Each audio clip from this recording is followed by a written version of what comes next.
Quick note to everyone who has already joined. We're going to be getting started in just 1 minute. Welcome, and really it's wonderful to see so many people here for the Griever's Guide to the Holidays. It is quite a holiday season indeed. One of the things that would be wonderful is if anybody wanted to say hello from where they are in the chat. We'll be using the chat a little bit throughout the session, so feel free to put questions or say hello or where you're from. Hello back to Sacramento. We've got a couple of our wonderful panelists here from the California area. I am holding down the fort in Seattle, and we also have East Coast. So good morning to all the West Coast people. Good afternoon to all the East Coast people. And thank you so much for being here for Griever's Guide to the Holidays. I am very, very, very honored to have joining me today Devine and Rebecca Soffer and Alica Forneret. They will be able to introduce themselves a little more completely, but let me just say, like, if I started to do an introduction, I wouldn't stop for about a half an hour because these are some of my favorite humans and workers in this grief space that I've known for years or will soon be my best friend, whether she likes it or not. This is a conversation, and you're going to be able to hear from some of the folks to hear a little bit more about their work and what they do. We're going to hold questions to the end, but it would be wonderful if you have questions for the group, if you have questions for any of the panelists, or if you have guidance or advice or tips from your life or your experience about what is helpful, what is maybe not helpful for yourself or for others, for caregivers during the holidays. I bet we have a lot of good advice. And I've got somebody from Chaska, Minnesota. I grew up in Minneapolis. Hey, Chaska. Hey, Midwest. So really quickly, I also want to really, really, really deeply thank the sponsors for this event. There are many individuals who are doing incredible work in this space, and Safe Crossings is a foundation that has been doing grief support for kids and their families for 30 years. Also, Grief Coach is personalized grief support to your phone, and also Trauma Stewardship Institute does a lot of really amazing work about secondary trauma and PTSD and working with people who work with grief. So I highly encourage all of you to take a look at their information as well. We'll be sending out a link at the end of, well, not at the end of the session, but in a couple of days with additional resources and information and tips and advice from everybody. So thank you all for being here from everywhere. I would like to first introduce myself. My name is Chanel Reynolds, and I come to this work, as many of us have, kind of by accident, or the work found you. About 11 years ago, my husband was hit by a van, and we spent a week in the ICU, well, the ER and then the ICU for a week. And after many tests and, you know, nearly $500,000 in expenses, I made the choice that I knew he would want because we had talked about it ahead of time, and removed medical support, and found myself at 39, a widow and a single mom with hardly any resources. And one of the things that I can say kept me afloat was the fact that by some crazy coincidence or karmic blessing from a previous life, 2 or 3 of my dear friends had been social workers in trauma units, and they really knew how to help. And one of the things I realized is that many people did not. And that for a, what I like to call myself, high functioning, native English speaking, legally married, college educated woman who considers herself, if not a little bossy, then certainly proactive, I didn't know what to do, and nobody else knew how to help. And being from Minnesota, as some of the other people are here too, many of you might know that asking for help was about as fun as like peeling my skin off and lighting it on fire. I would be on fire. And if somebody asked me if they could put me out, I would say, nah, it's good, I got it. So I wasn't good at asking for help. I was not very good at receiving help. And I certainly didn't know what would be helpful. And so for all of us in this crazy, extra crazy time, one of the things that I have felt over this last year is most bewildering is that when you're grieving a loss, generally the rest of the world is kind of solid. We're all grieving in very big and very unique ways. And the rest of the world also feels like it's on fire with us. So, how do we do that? How do we navigate that?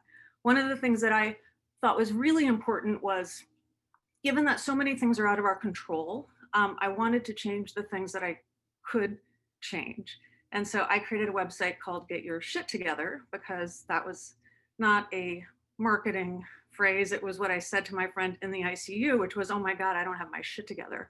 And if that's happening to me, what is happening to everybody else in this hospital and everybody else in all the other hospitals and everybody else who aren't here yet or can't be here because they don't have the money or insurance, and the people who were here years ago and are still grieving. Get Your Shit Together quickly became more popular than I had realized. And 10 years later, I'm still doing Get Your Shit Together work, talking to people about grief and loss, getting their wills and stuff together, and have been able to join a community of wonderful people like yourselves and the End of Life Collective. And so one of the things I'd like to ask all of you is what might be an intention that you can set for yourself for self-care, and what might be an intention that you can set to help somebody else this month. And so right when this started, I lit a candle for our group, and I would like to ask all of you to share with what might be your intention if you're comfortable, and we will absolutely have questions, time for questions at the end. So with that, I would like to introduce or ask our first panelist to introduce herself to talk about her work. Alica Forneret is a writer and facilitator and host of Motherless Mother's Day, which is an event I have not had to go to yet. And I really appreciate that there is one there in the event, or when the event happens, that I will. So thank you all for being here. It's so wonderful to see that everybody is saying hello from all over the place. And I am now going to introduce Alica. Thank you so much for joining us. Thank you. Thank you for the sweet introduction, and thank you for having me today. I am Alica Forneret, and a little bit more about my work. So I got into this space. I got into the death space in 2015, quite arbitrarily. I was working on a project with a friend and a colleague at the time, and we were creating a creative resource, a digital resource around whatever topic we thought would be the most taboo and bizarre. So we picked death. And we worked on that for about a year, from 2015 into 2016. And I was talking to people about death in the abstract on a daily basis across the world. And a month before we went to print, my mom went into the ICU and died. So I had been sort of in this world and talking to a lot of people and thinking a lot about death and grief and all of these pieces of what it looks like to discuss it in the abstract. And then when my mom died, I realized I should probably, like you said, Chanel, deal with my own shit and look at my own experience and look at my own grief and look inward. And when I started looking for resources, I found, honestly, it's like wild to me and really exciting to me to be in this call with y'all today, because usually the thing that I say is I found two resources that really resonated with me, and it was Megan's book and it was Modern Loss. And this is like wild because it was, those two resources really stood out to me at the beginning of my grief experience, in addition to Rachel Rickett's work. And from there, I was just like, everything else is not resonating. It is the doves and the rainbows and the angels and the you'll be okay, everything will be fine, recovery, recovery, recovery. And it really didn't resonate with me. And in addition to that, I was not finding resources, frankly, from people that resonated with me who looked like me and who talked like me, who had skin like I do and a background like I do. So I just decided I will try myself. And as a writer with a background in writing and marketing, and just creative work, I started putting together both my blog and then tangible resources for people whose moms had died. And so I was just trying to publicly navigate my own grief, and what I was struggling with and what I found important and what I found also to be like the most challenging things that I wanted to be speaking about honestly and openly, from my voice. And I got a really wonderful response from a lot of lovely people, who were looking for an outlet to, I think, in some ways, just connect with. That's, I think, why a lot of us are doing this work, is providing a resource that people can see themselves in, to feel seen and heard in their grief. So I started doing events. Now I host events. I do consulting specifically focused on the workplace and how grief is navigated in the workplace. And then I also continue to write and do things like this and just get my voice out there, and also, lead in the space as a woman of color talking about this, and within the community of women of color that do this work really incredibly. And I feel like it's a really beautiful privilege to be here today, and also to look forward to all of the work that I plan on doing in the future. And I will also say, Chanel, I'm really sorry. I was like, I'm going to look at the clock and I'm going to see what time it is so that I make sure I don't go over it. I did not do that. I am not in a place. So just let me know. I'm going to talk for a little bit. Just let me know when I'm done. You can talk for 5 hours as long as I'm here. But no, please keep sharing. The part about grief at work, particularly, and in our current isolated homes, and also given the fact that we are talking a lot more about race and death and racism and what it looks like to be anti-racist. And my experience with my late husband, who was Latino, I was afraid of the care and treatment he would get would be less than, because of his experiences growing up. So thank you for being in the space. And if you have any advice or thoughts about navigating that space, or how to advocate, and anything that I think a lot about work now in particular too, and we're just so alone, thank you. Keep talking. Yeah. In terms of the work stuff, that was one of the most challenging things for me. I found resources. I created my own resources. I was thinking a lot about it. And when I went back into work in a traditional workplace, I was back in a content marketing agency, which is like the worst place to, I think, go back to work for me, because it was just like hustle, grind. Like, we don't care about anything in your personal life. The grief stuff started really coming up because I was being told things by my managers and by leadership and people at the organization, like, you need to check your dead mom at the door. We come here to work. Or your grief, like, everybody has bad days. You can't just take a day off.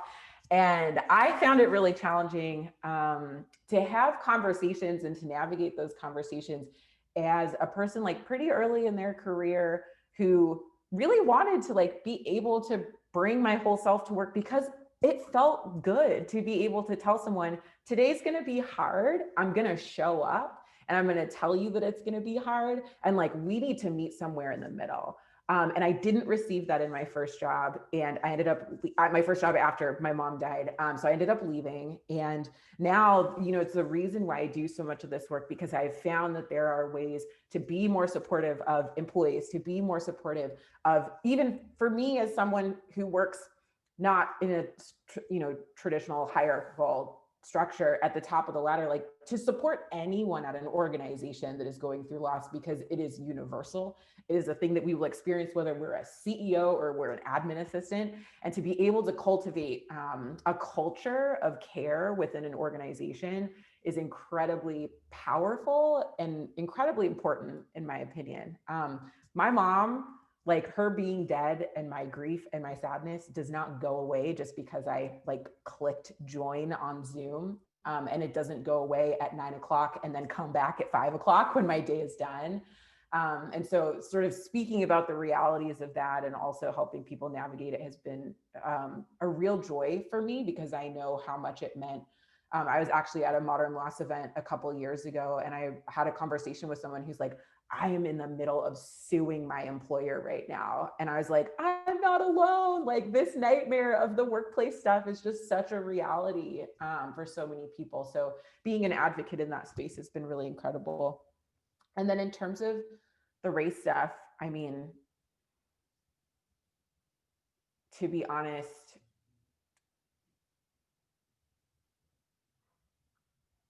it is horrific to think about the fear and the anxiety around death and medical care that so many people of color, and especially Black people in America, are faced with on a daily basis.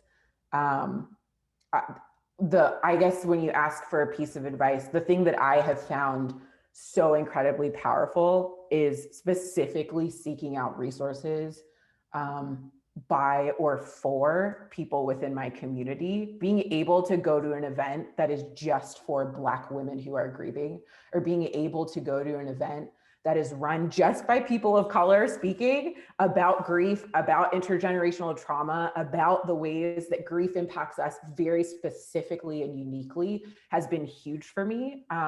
And being introduced to those kinds of people doing work like Alua Arthur, like Oceana Sawyer, like Lashana Williams, like all of those people are doing such incredible work that speaks to a very specific part of my identity that is a layer on top of the grief that I experience on a daily basis. So seeking out those resources and finding them, which like I am always really happy to connect people to, or to sort of speak to with anyone. That's changed the way that I grieve, and it's changed the way that I care for myself and what kind of media I let into myself, into my eyes and my brain and my life as I grieve. Yeah. Wow. Thank you. Yeah. One of the things that many of us have experienced is feeling so alone. And we are so alone, not just in our heads, but in our homes or our apartments. And we're feeling vulnerable in new ways also. And so this is a question for the group, but also, Elisa, if you have any specific resources, we'll make sure to share them out in the chat for everybody as well. But maybe a few of your kind of go-to resources, and then maybe thoughts for rather than doing the alone late at night Google that millions are doing, which was, what do I do if someone dies? I got back like an AARP and like a military service thing. And I'm like, that's not going to work for me. Like, I'm still dateable. Like, I'm not like, do you have, if you could just share again, a couple of your favorite resources and or places to go for people who are in that space where, oh shit, I'm feeling super vulnerable and like, I don't have any support. Yeah.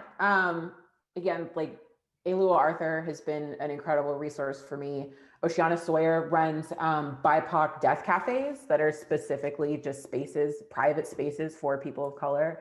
Lashana Williams does a lot of incredible work. And then I would say there's a couple other resources that I use that are specifically focused on rest and finding rest, whether it's grief related or not. And that would be Flory from the Rested Revolution, and then also the NAP Ministry. And the last I'll say, especially on the social justice and anti-racism front, an incredible woman who does work in the grief space is Rachel Ricketts. And she was living in Canada when I moved to Canada, and is a wonderful resource. She just wrote a book that I'm like, yes, please. That's like what I want in the mail for Christmas. So those are a couple of people, and I can share all of that after. Wonderful. Thank you. Thanks for sharing the NAP Ministry. When I first found them, I was like, validation.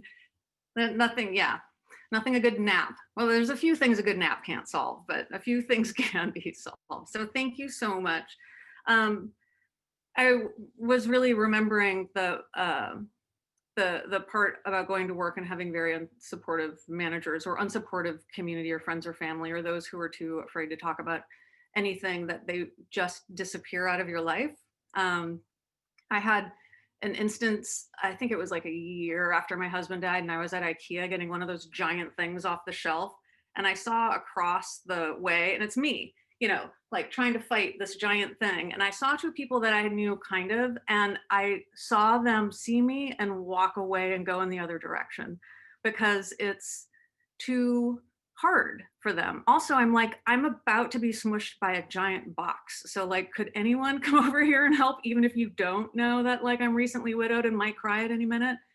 So when Megan and I first connected, she and I both lost, coincidentally, ironically, I'm not sure which one it is, our person the same week, many, many moons ago. And it's been wonderful to have a book with a cover on it that says, it's okay that you're not okay. And I'm like, as the Midwesterner in me is really, really, really still has a hard time admitting that I'm not okay, or that today might be a hard day, or today's an anniversary day.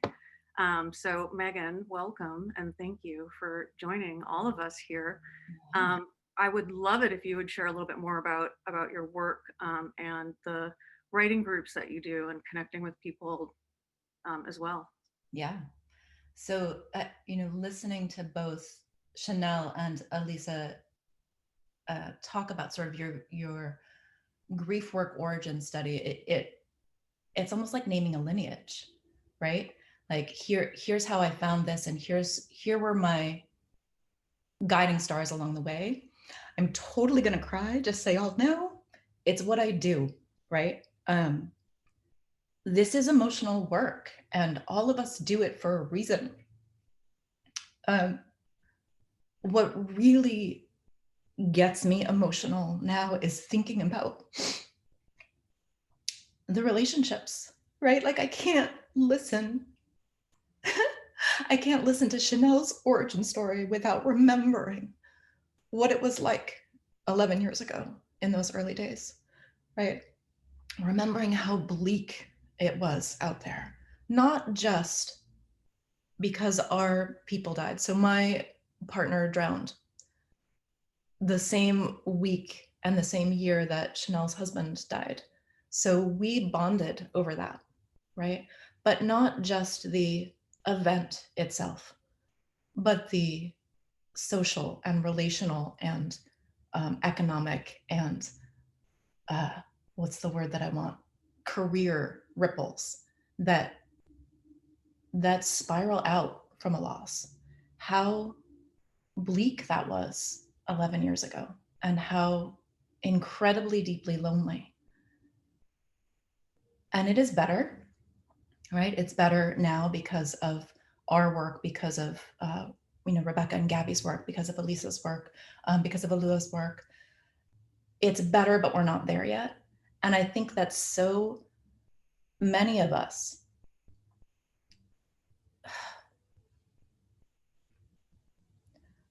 do this work because of that loneliness, right?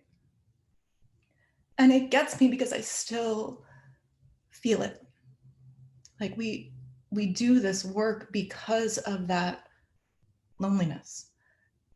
And to bring this into sort of modern times, current pandemic clusterfuck of everything, I think what we're seeing is the vocalization of loneliness across larger swaths of humanity than we're accustomed to seeing or hearing. I don't think the loneliness that is being expressed is new in any way.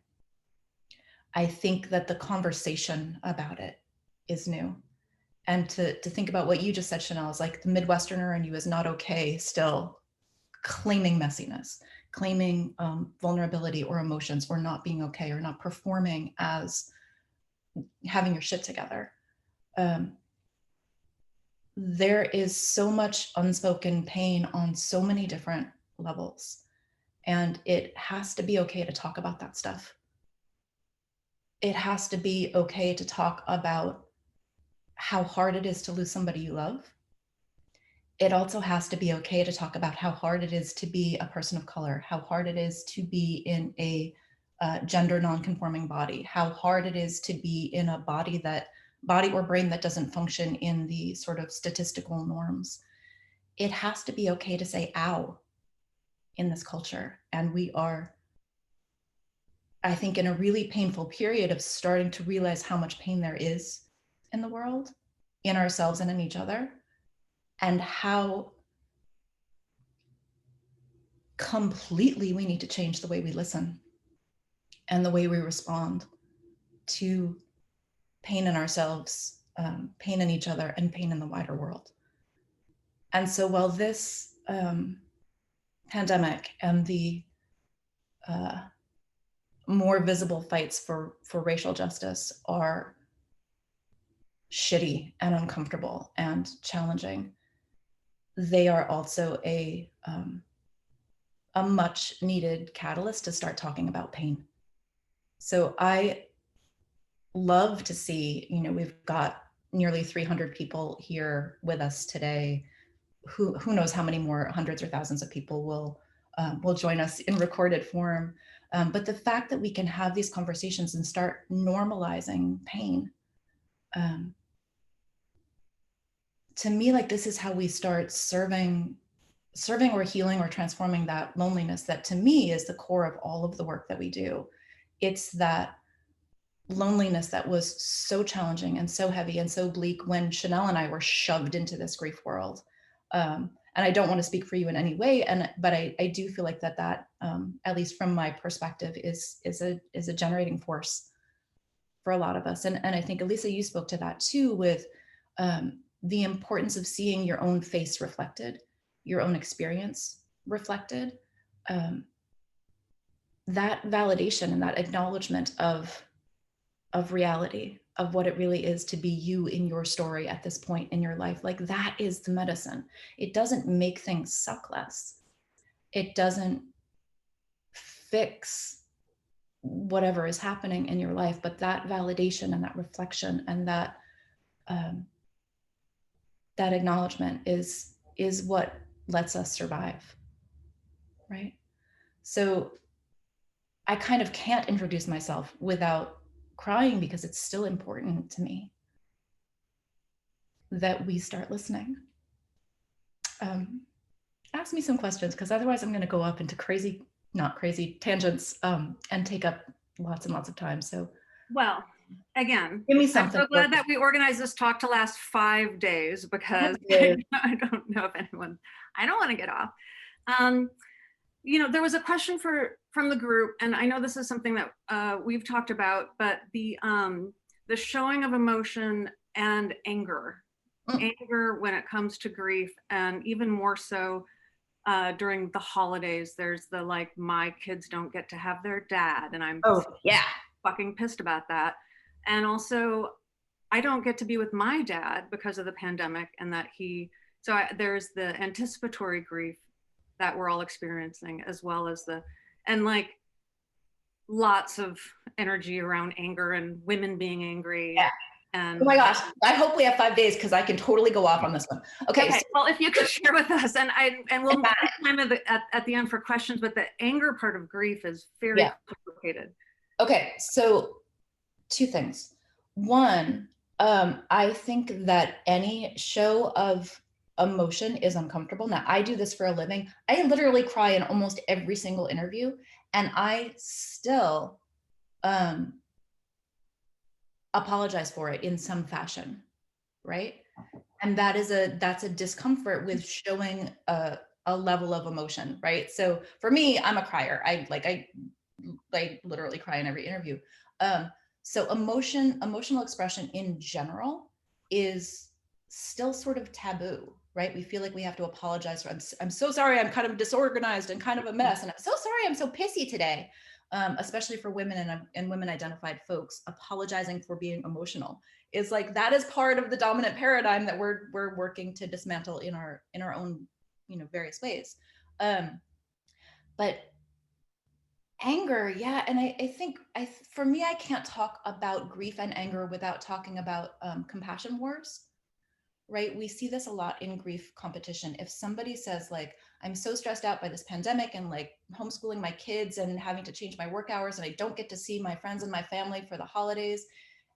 And then you've got somebody who can't see their family for the holidays because their family is dead, right? And because we have such a shortage or believe that there's a shortage of compassion, we get into these scarcity battles of like, yeah, well, you think you have it bad. You get to see your father next year when this pandemic is over and we have a vaccine, but my father is dead and I can't see him again. So sort of this, how dare you be in pain?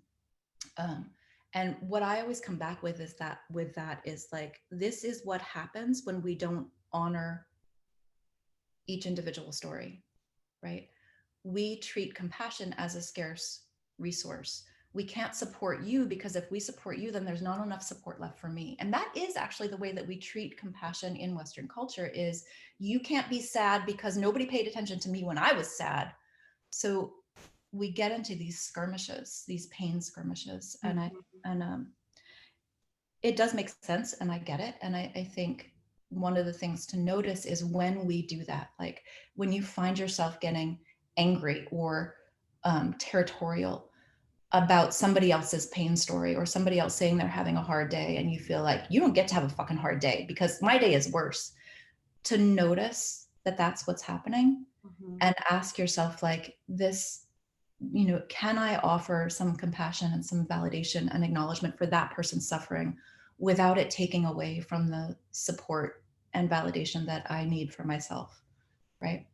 Like any other internalized system of oppression, it means being aware of when we're operating inside that. So some anger is about that shortage of compassion and support, and that needs to be heard too, because that's part of this wider picture of, you know, we're really kind of wrought at allowing other people to be in pain, and having that not take away from ours. It's part of that like grief hijacking, right? Like you think your day is bad, my day is worse, or, you know, it's sort of that trauma one-upmanship that happens.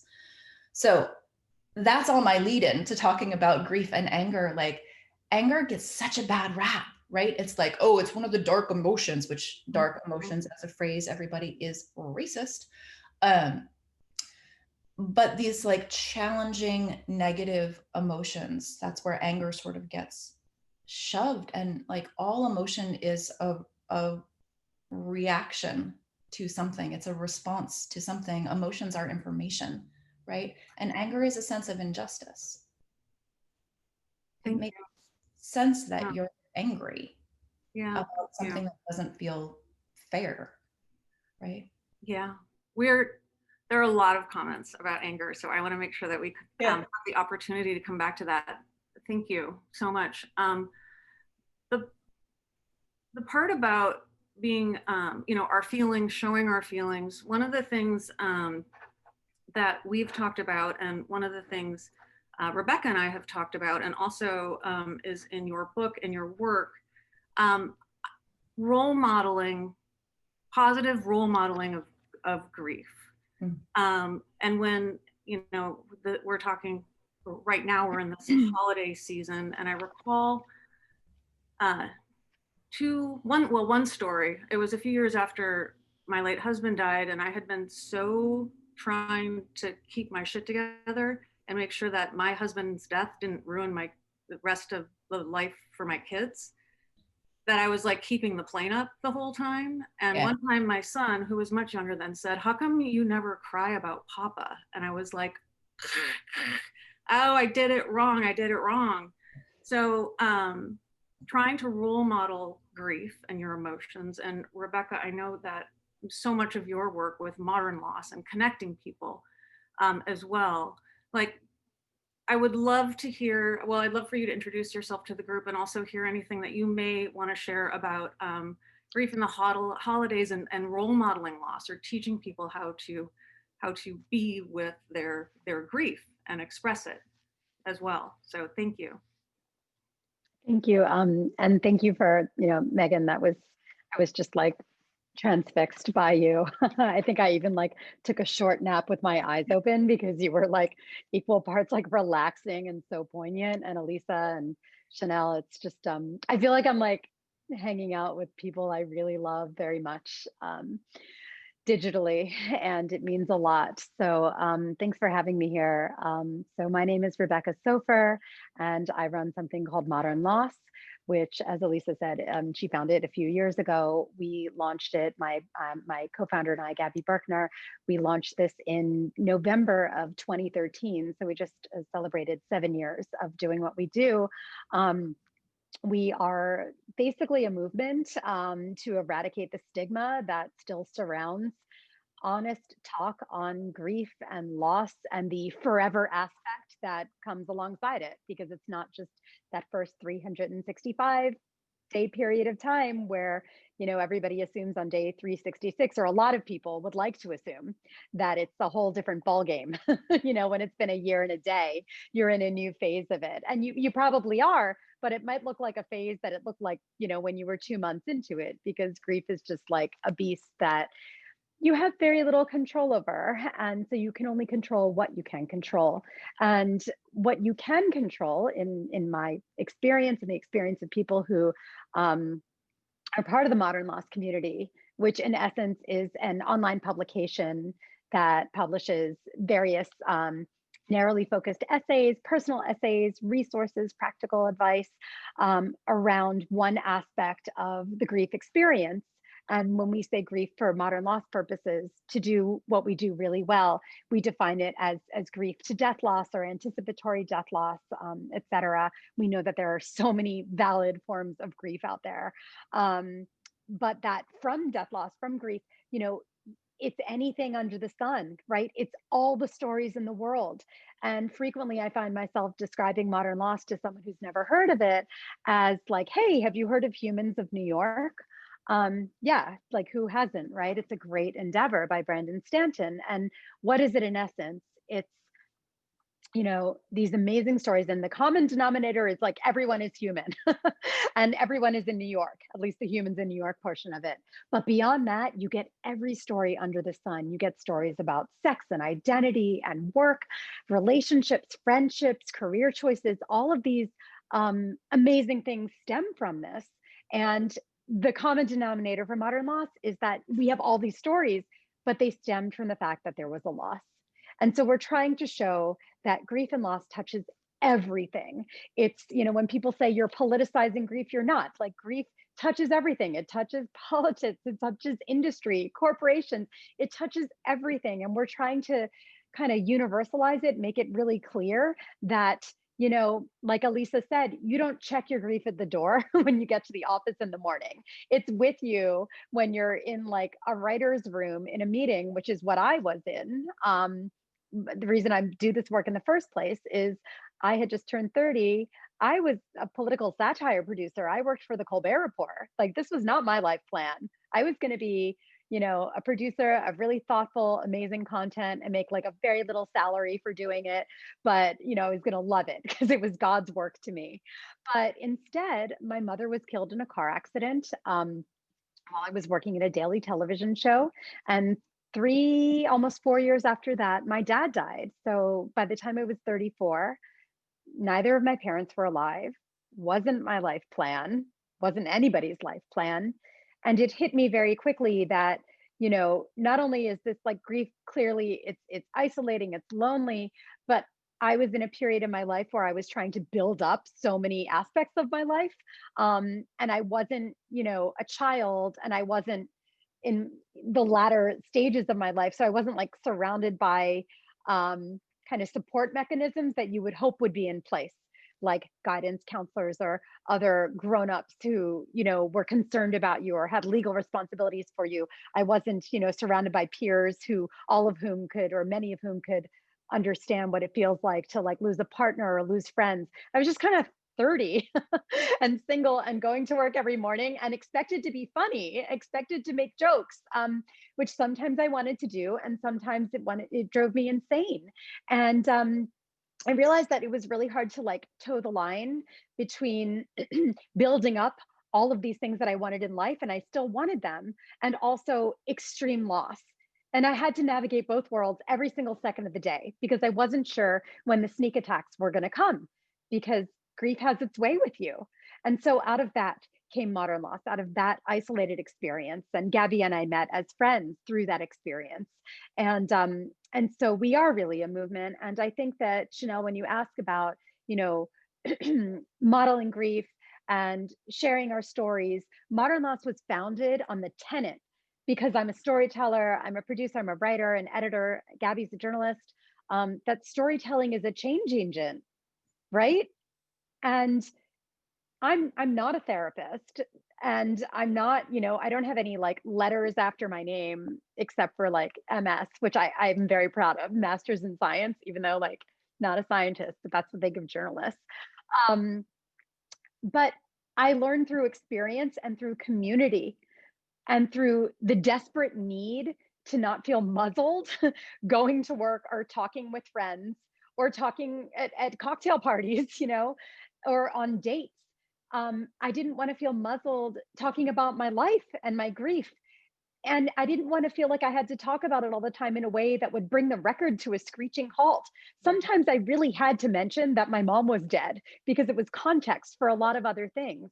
Sometimes I really had to mention that I had to sell my parents' place because there was no one living left in there. And I had to deal with all of this shit like estate management and becoming an adult like really quickly at age 30, which, you know, when you're in New York at age 30, you're really not an adult. Like you're living with a Jennifer convertible and a college era coffee table in like a tiny closet. That's just the way that it is.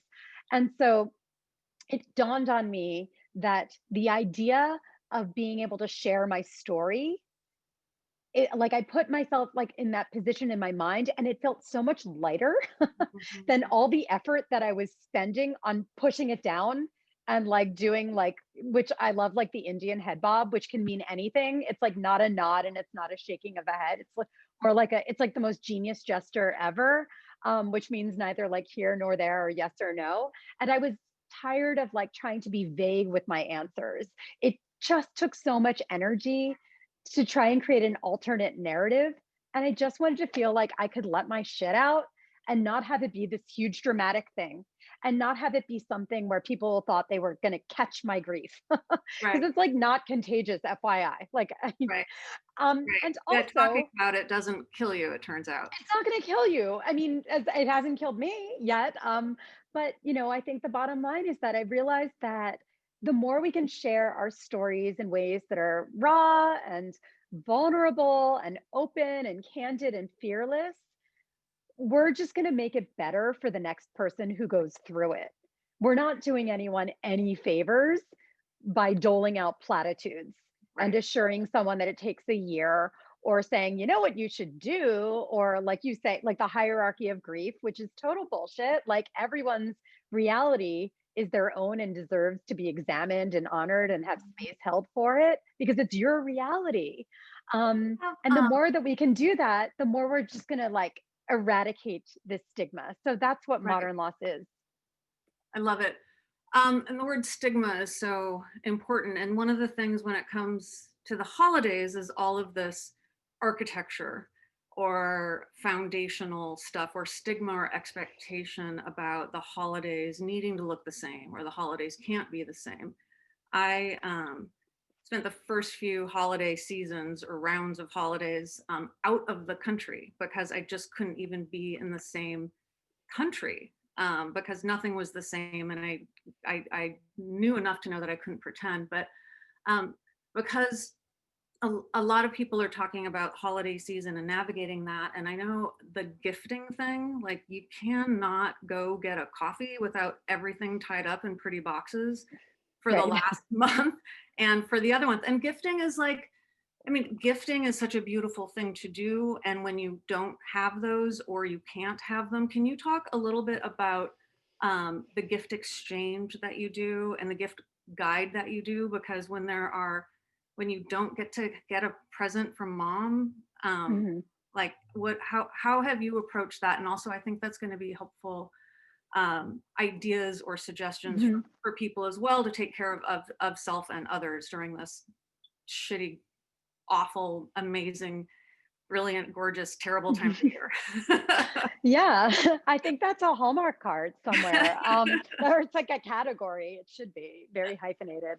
But yeah, one of the things that we do, everything we do is communal. You go onto modernloss.com and you don't see my byline everywhere. It's literally just not about me. It's not about Gabby. It's about community. It's about giving a platform for other people to share their stories and share their narratives, because if not, the world is going to create it for them. And that's I don't like to say that's a very empowering thing, because like we all have power, we just have to use it. We don't have to empower ourselves, but it reminds you of the power that you have when you just put your shit out there in the way in which you feel comfortable doing it. That's also excellent modeling for other people, and it encourages them to do the same. And so with regard to the gift exchange that you mentioned, a few years ago, I had just had a baby, and specifically three, and I had just come home from the hospital and Mother's Day was looming, and it just hit me that I was like, oh my freaking God, I have to like go through, like I have a newborn, my mom is dead, my dad is dead. Like there's no one coming to save me through this. I had a book due. It was very overwhelming. And for some reason, I got fixated on Mother's Day and how I was still really resentful that, I couldn't like take my mom to some weird brunch and like write her a card, and that no one was going to really think to acknowledge how hard it was for me because she had been dead for several years by that point. And I wanted that acknowledgement because I also had just had a child come out of my body and I was a lot of very hormones everywhere. And so I started this thing called the Modern Loss Mother's Day gift swap. And it was a crazy idea. And I didn't like boiled this pasta spaghetti, threw it against the wall, wasn't sure how many strands were going to stick. And I put it out there to say, listen, Mother's Day really sucks. Even if like you have this intact looking family, it can suck. If you're alone, it can suck, or it doesn't suck. But if it sucks for you in any way, maternally, like related to a loss, like a miscarriage, a stillbirth, a partner, anything, then sign up for this gift swap. And we're going to personally match you with somebody else for whom that it totally sucks too. And you're going to acknowledge each other. You're going to send each other a card. You're going to send each other a gift. And you're just going to make that person feel seen. And also, you're like, I'm a big gift giver. I'm a big hugger. Like, I don't do well when I can't like I'm like Fleabag. It's like I have all this love, I don't know where to put it, and that's really torturous for me at times. Hopefully I'm like not too much like Fleabag because she was a little bit of a disaster in season one. But but and so I just wanted somewhere to put it. Like I wanted to do something for somebody. And like hundreds of people signed up and I matched them. And so we started doing it then for Mother's Day, Father's Day, winter holidays. Now we do it for Siblings Day, which is an actual day because a lot of siblings feel disenfranchised in their grief. And so right now we're doing the Modern Loss Winter Holiday Gift Swap, which just for this event, I kept open. I opened it up for one more day for anybody else who wants to sign up. And it's like announced on our Modern Loss Instagram. You can find the post and go to the link there. And so, yeah, like hundreds of people are going to be sending each other gifts and cards and we get it. And I'm actually about to run an essay that was pitched to me by somebody who said, listen, I was matched with someone 2 years ago for the gift swap. We both lost babies and pregnancies. And now we're like super good friends. We've started a project together, a pen pal project that like we're pushing out publicly. And this was the like, this is how we met. And this helped us move through our stories and move through our grief together. And so like, even just hearing one story about that means everything because like, and I think there's like a Jewish saying, it's like, you save one life, you save the world. Like, I mean, if you just help one person, you're helping a world because you don't know the ripple effect that that is going to have on the world. And so that's what we do with the gift exchange. And of course, now, we have a gift guide that I just published like 48 minutes ago. It's the Modern Lost gift guide for grievers and those who love them. And it's full of lots of stuff. So I love that so much. We'll make sure to get links to everything in the chat, and we'll also make sure to do a follow-up so we don't lose any of these great things. Okay, so we're 10 minutes away from the first hour of our 5-hour talk today. Because, but one of the things I wanted to ask, there's a lot of, talk or suggestions or advice, good or bad, or good for some, bad for others, about showing up.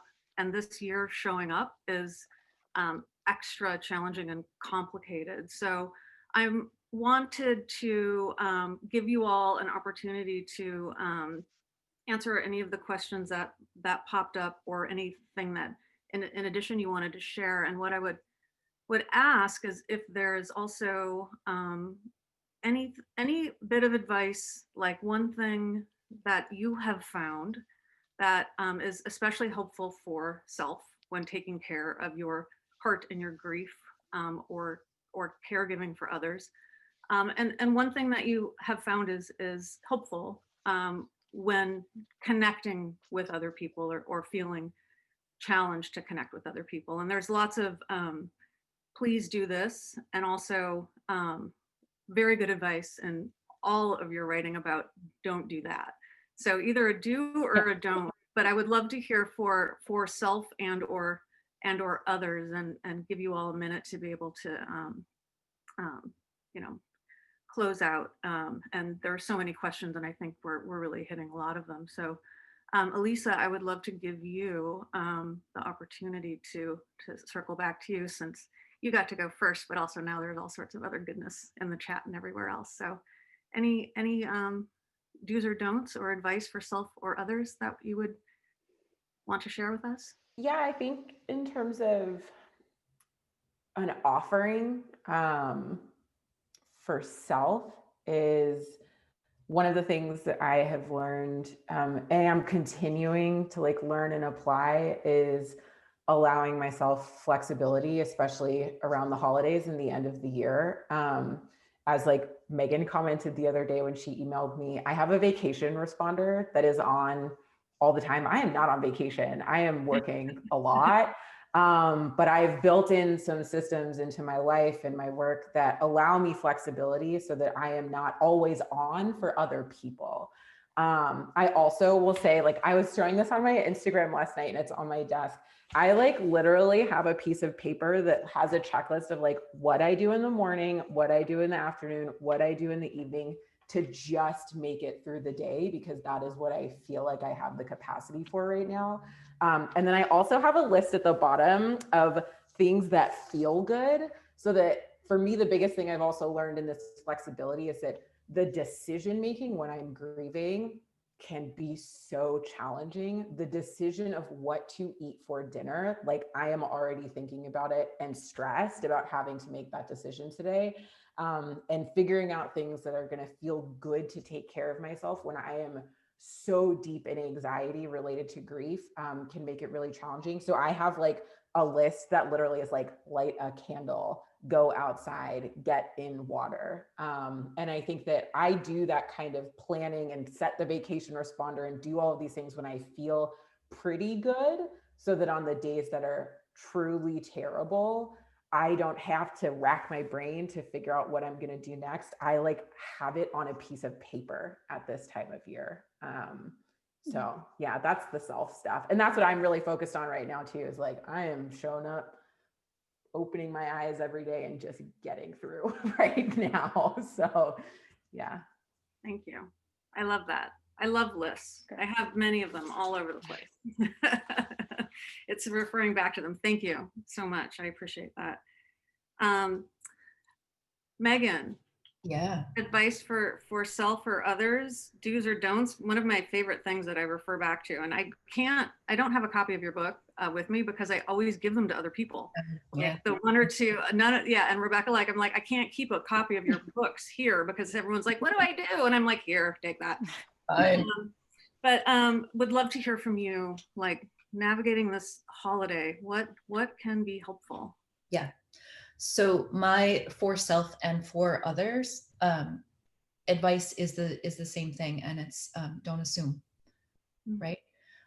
I think that we it's a human thing to make assumptions about about other people, right? Like, oh, the holidays must be so hard for you since your sister was killed, right? Maybe it is, but maybe somebody feels like the holidays actually feel like a comfort right now because it was a really beautiful time that we shared together, and I can lean on that. But we don't know what something is like for somebody else if we don't ask.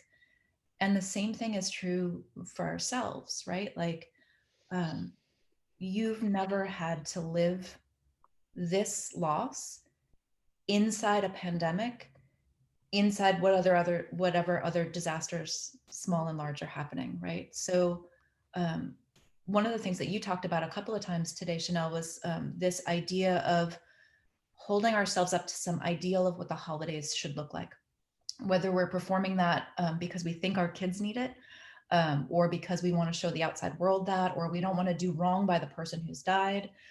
Those are all assumptions, right? And assumptions are not bad, but we always want to check them out. Like, is it true that my kids want the tree or the menorah, or they want to do this gift exchange the way that we've always done? We don't know unless we ask, right? So it's also true for ourselves, right? That was one of the things I said in there. Like, what do you want for yourself during this holiday season? What do you want today? Don't assume that you need what you needed 10 years ago when your partner died is the same thing that you need this year when you've lost your job and you're worried about your elder folks in your community. It's not going to be the same thing. You've never had to live this day before, and neither has the person next to you or the person next to them, right? There is no one right way to do the holidays, just the same way there's no one right way to do grief. There's no one right way to do anything except probably for coding a website, because that's binary. But I love that, asking that question, right? And so one of the things I want to go back to that you brought up, and I promise I will be brief here, as brief as I can possibly be. What do we do about the holidays and kids with grief? I think you ask questions, right? That's that role modeling of like, I don't know how to do this holiday season without your dad here. How are you feeling about it? What feels important for you to do this holiday season? Not everybody's going to agree. You're not going to make everybody happy, but if everybody has a voice, we go back to what I was talking about earlier, like everybody has the right to their own voice. We can't always meet those needs, but we can hear those needs. Mm-hmm. Yeah.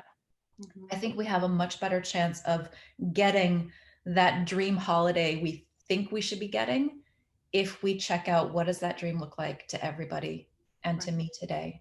And what are the ways that we might work together to acknowledge the blank space or the empty chair or the thing that's missing, whether that thing that's missing is a tradition we don't get to do because of the pandemic, or because it's a human whose absence is very present all the time.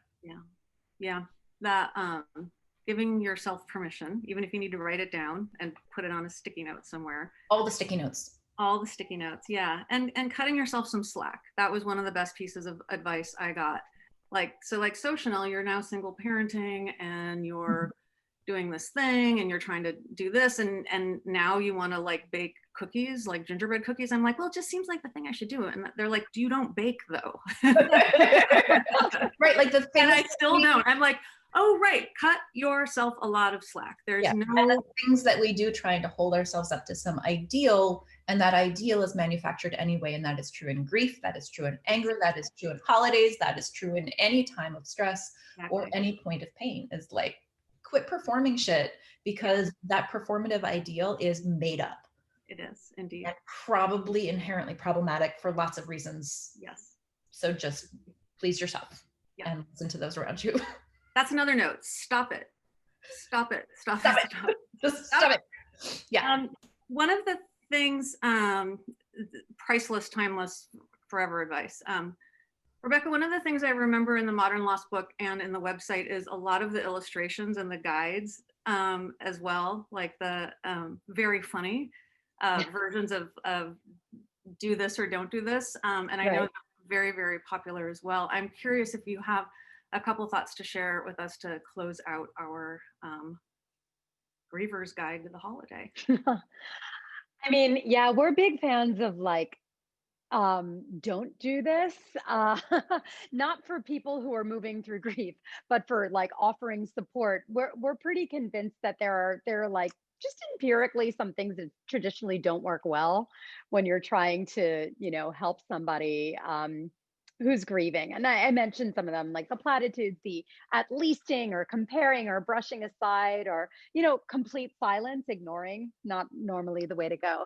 But when it comes to the do this, I think that it's kind of just like you do you, as long as you're not hurting yourself or anybody else, whatever feels right in the moment is probably the right thing to be doing for yourself. And when it comes to the holidays, I feel like I spent the first few holidays, we all know that the holidays are a time machine, right?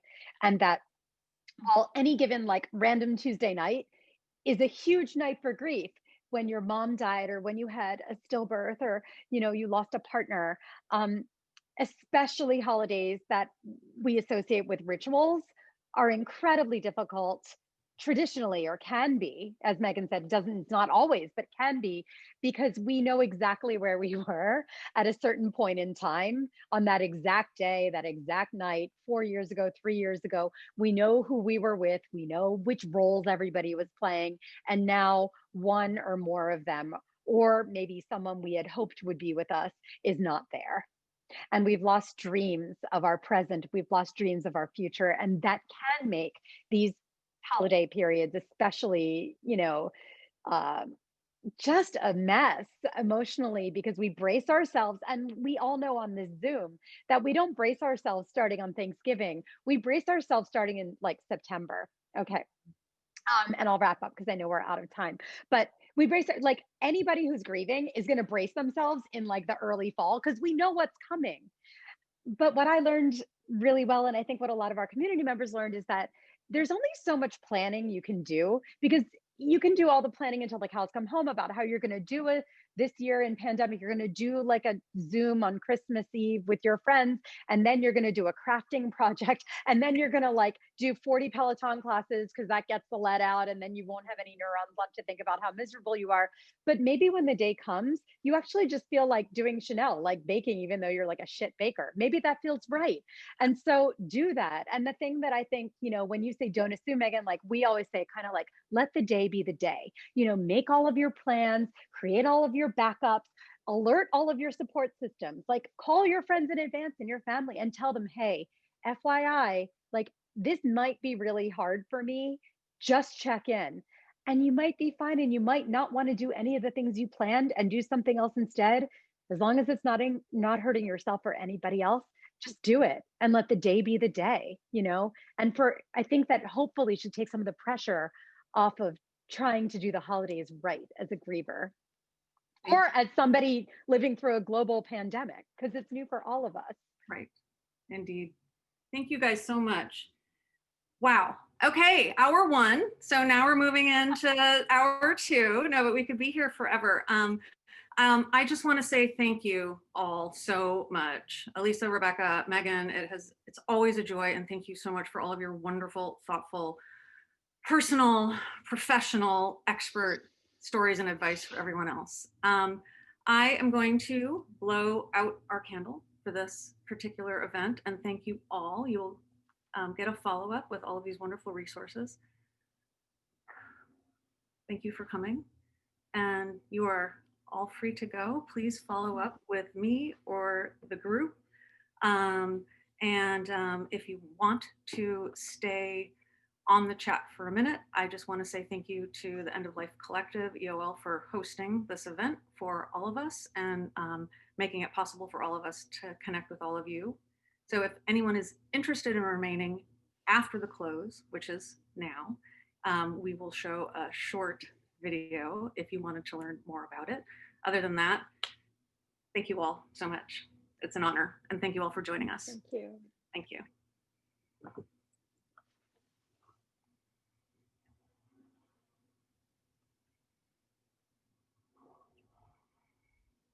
Life is a journey. There is a beginning, middle, and an end, with some exciting mishaps and adventures along the way. And yes, every journey has a final chapter. The final chapter of our life and the lives of our loved ones is filled with many challenges, many decisions, questions about wills and advanced care directives, memorials, and quality of life. For the last 8 years, we have been talking to people about their end-of-life wishes, a lot of people, sparking over 1 million conversations, talking to the young, the old, and the in-between. We learned a lot, and a light bulb went off in our head. What if there was a beautiful, welcoming place to go that would turn this task of thinking about the future into something engaging and meaningful? A place that could help us feel calm, a place where we were not alone.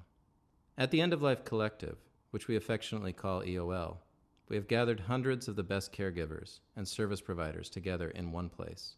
We built a community of the most knowledgeable end-of-life teachers and guides. We built simple tools so you and your family can create a complete plan, all in one place.